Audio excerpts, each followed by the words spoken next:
I don't ever celebrate any type of actions when it comes to war. I think it's all sad, right? But then there's been this argument out there right now. You shouldn't look up to what Hamas did. You shouldn't celebrate things. I think this is at George Washington. I can't remember which college, but this is the other day. Well, look, if I were locked in Gaza as a Palestinian, I might do that. I'm not doing it as a guy on the outside of the prison. Well, but still, you can acknowledge what choice did they have. How could they fight back? And once again, I think that's different than celebrating. Okay, you can do what you want. I don't give a shit. Let's take a look. Hey, Netanyahu paid these motherfuckers, so do what you want.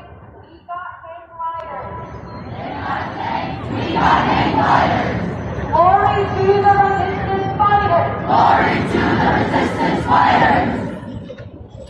Okay, so we got tanks. They got tanks. We got hand gliders. Glory to the resistance fighters. How could you do that? Now, this was something that broke out the other day, and this really gave a picture about what's going on in social media right now. I think you saw this. Take a look at this. This is on the Hill. Craig, do you understand, like, before you had Norman Finkelstein on, and so this has been 20 years, I've been around a lot of Israelis and Arabs in New York. I have never even heard the basic facts of what Gaza is, because it's always, instead of just telling me the simple thing he told me where I got it immediately, it always goes back to 1948 and glory to some Dune, glory to the fighters thing.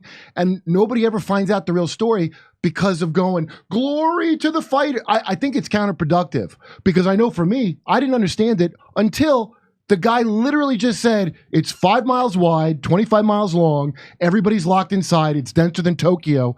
And right then, all these things that I already knew separately, I was able to constellate into the picture. So as soon as people start going rah, rah, for whatever side they like, you're going to cloud the issue. I'm telling you from experience, I did not know anything about it. And the reason I didn't is because of that. Okay. Even if they're right about it, I don't know. No one's going to know the truth as long as you got flag waving rah rah. No one's going to know the truth. And I'm almost there with you. Except I have a little caveat on the side. I say, listen, you shouldn't be praising this. You shouldn't be cheering this on. But at the end of the day, right? We said this before. Slaves don't attack; they revolt. And how do you expect them to fight back? You know what I'm saying? I think it's hypocritical for a lot of people who say they're pro-Israeli to say, well, what they did was awful, it's terrible, when you look at just the basic scorecard. They don't know. They have no idea. Well, you look at the basic numbers. They're not going to. 5,500 Palestinians in the last 10 years. Never looked. 250 Israelis dead. Hey, I was cool. Carpet bombing, mowing the lawn, these tactics they use. How do you expect them to fight back? Take a look at this clip really quick, Mark, and give me your thoughts on this, because I really think this shines a light. This is a microcosm of the macrocosm, right? Here we go. When a Israeli child is killed versus when a Palestinian child is killed. When a Palestinian child is killed, and we heard this from Dershowitz and many other defenders of the indiscriminate killing of Palestinian children, well, it must be the case that Hamas was using them as a human shield. It must be the case that a Hamas missile was located close to those children and it could not be helped. And on the other side, we're being told that Palestinians are keeping Israeli children in cages and decapitating them by the dozens. Neither which rumor turned out to be true. And yet in the middle of a tragedy that needed no embellishment to make the case for why Hamas's acts are horrible and tragic, there is still this embellishment, and I believe it is rooted in a desire to strip humanity from the people of Palestine and justify doing what Max Miller and a number of other officials in the Israeli government have said, Max Miller is an obscure Republican official. It does not matter what he says. So every leftist, wait a minute, Robbie, every leftist in America was asked to apologize for some random protest. They should apologize. They should apologize for their endorsement of terrorist attacks on innocent Israeli civilians, just as I am outraged by the retaliatory actions that are killing innocent Palestinian children everywhere. I care about both of these things and have said I care about both of these things over and over again. It is you and the idiotic leftist, terrorist sympathizing people who do not care about the dead Israelis. They don't. So I'm a terrorist. And they've said it over and over again. Black Lives Matter has said it. The Harvard students have said it. The DSA in various locations have said it. The left endorses what Hamas did. They do. They endorse it. Nerds. The Harvard newspaper said exactly what the editorial page of Israel's major newspaper said. I don't give a Brianna. Okay, well, that's clear that that's your opinion. But the Israeli voices in Israel who are getting killed, because their fascist right-wing government decides to keep 2.3 The Israelis are getting killed people. because a terrorist group targeted them. And they bear responsibility for what they did. Well, Robbie, if you think you know more than Israelis in Israel, then you can feel free to have your position. But the position of Israelis, who are the ones that are being victimized by this terrorism, is that the fact of stripping the rights of 2.3 million people in an apartheid state on their border are conditions justify terrorist attacks on civilians in those territories. Do you think it justifies terrorist attacks? No. Well, I don't either, so why do you keep saying Well, I don't think the occupation is justified either. Okay. So why are you saying that I do? So, Robbie, I'm not saying that you do. Do they even disagree? Why? Okay, notice no one's saying, because I'm with Robbie. I'm as mad as Robbie Swove right now. Why did Netanyahu prop them up and openly say he was doing that and say it was a good strategy? And now they're saying fight now, investigate later. You don't have to investigate. Are you outraged by Hamas? The prime minister of Israel thought it'd be a good idea to prop him up in 2019 after I gave up on Hamas back in 2008. Yeah. Yeah, I gave up on them in 2006 because I thought after the blockade. I gave them 2 years. I thought maybe they'll do something. Okay, but all right. Now, listen, I'm not saying tit for tat, but we've seen a lot of this, you know, a lot of reactions. Norman Finkelstein said, I think, on Democracy Now! About 5 years ago, something to the fact that the people now in Israel, their attitude towards the people in Gaza is a lot different than it was 30 years ago. In other words, there was a sense of compassion for the people in Palestine. More voices were speaking up, Israeli voices inside Israel, for the people of Palestine. A lot of Israelis know that guy's a moron, Netanyahu, and I'm glad to see it because I think Americans are actually dumber. Let me get to this point, though. I want to get to this point here because we do see from like Max Blumenthal's videos, when he goes in, we see a lot of Israelis. We saw it the other day in a protest. Let's turn Gaza into a parking lot. This is some people, Israelis, supporting and celebrating Gaza, Gaza, Gaza is a cemetery.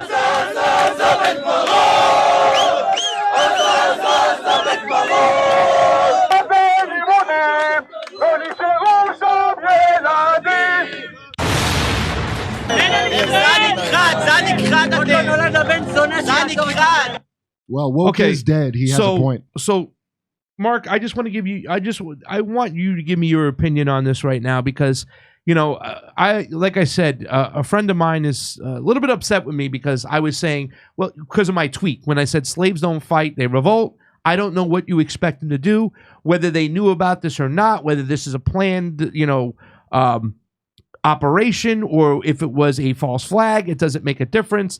At the end of the day, I don't know how you expect the people from within Gaza, Hamas and such, to fight back. I'm not glorifying it, but, you know, a lot like what Robbie did there and a lot of my other libertarian friends, when we would have this argument, I would say, listen, Russia was justified for their invasion into the Donbass. If you want to call it an invasion, I call it a liberation, but they were justified because they were pushed back into a corner where they had no choice. And in fact, 14,000 people from the Donbass were slaughtered. And there were a lot of Russian people. We had talked about this that were really critical of Putin for dragging his feet. In fact, Yanukovych, when he was fleeing the country, told Putin, hey, listen, you're going to get involved over here. So I said it was justified. And I felt a lot of my libertarian friends were playing both sides of the whole situation. And they're doing it right now where they're playing both sides. Now you have to condemn Hamas. You got to condemn the Palestinian resistance. Where was the condemning of the carpet bombing and the mowing of the lawn for so long to put these people into a position Never like heard that? of it. Please, Mark,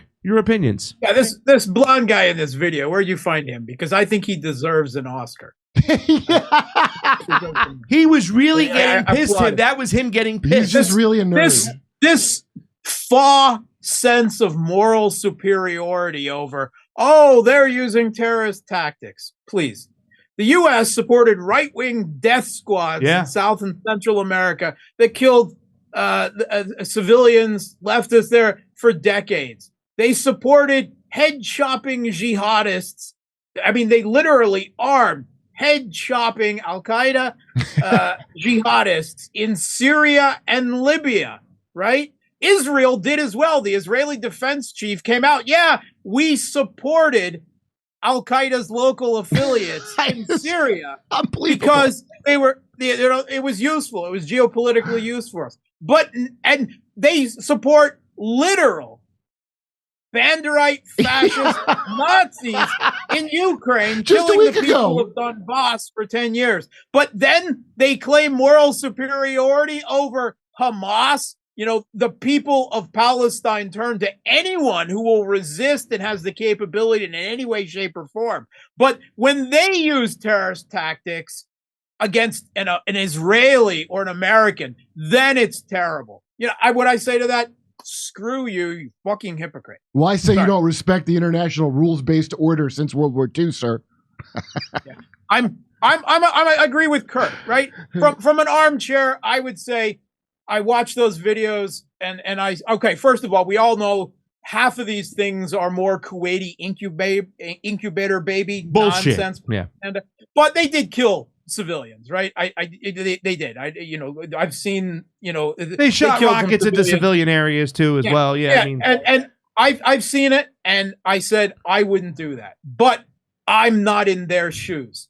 And if I was in their shoes, I would be the most cold-blooded, bloody monster. If I was in their shoes, I would make Hamas look like saints. Hey, America will do that for even less than being put in a concentration camp. We'll do even more murders in America. That's what my favorite part is.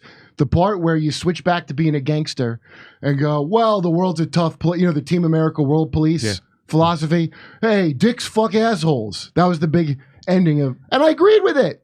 Yeah. And then you switch over to like, but how could you do this? How dare you? And God, and you can't have both. I just say, tell me if we're gangsters or if we're really good people. Yeah. Just pick one and stick with it. Stick with the bit. Mark Sleboda, thank you so much for joining us today. Tell everybody where they can find you, and it's always a pleasure to have you on any show I'm hosting. I really do love your point of views, your insight, and more than anything, I love your shirts. You can find me on, first go to Telegram, Substack, or my Substack is free, completely free, or to YouTube, The Real Politique with Mark Sleboda, right? There's only so many Mark Slebodas out there in the world. You're not going to miss that. I'm also on Twitter. Technically, I still have an account on Facebook, but does anyone even, log into that? I don't even go. No. Yeah. All right. So, Telegram first, Substack, YouTube, Twitter. You can find me there. I'm on Sputnik's radio shows, sometimes 3, 4, 5 times a day. And I put one interview a day, usually during the week, up on my Substack and Telegram. So you can listen to me rant there more on my soapbox if you want to hear it. Hey, can we just agree just now, because of this tragedy, to get together and agree that just for a couple days, because Ben Shapiro is very upset, facts do care about feelings. Facts do care about feelings. Don't tell Ben any facts that we talked about today. Just wait. Just unbelievable. Hey, come see us doing the live shows. We're going to be in Dallas, Houston, San Diego, Bloomington, Illinois, Indianapolis, Levittown, New York, Red Bank, New Jersey, Wilmington, Delaware, Covina, California, Burbank, California, and Oxnard, California. Go to jimmydore.com for a link for all those tickets. See you at a live show.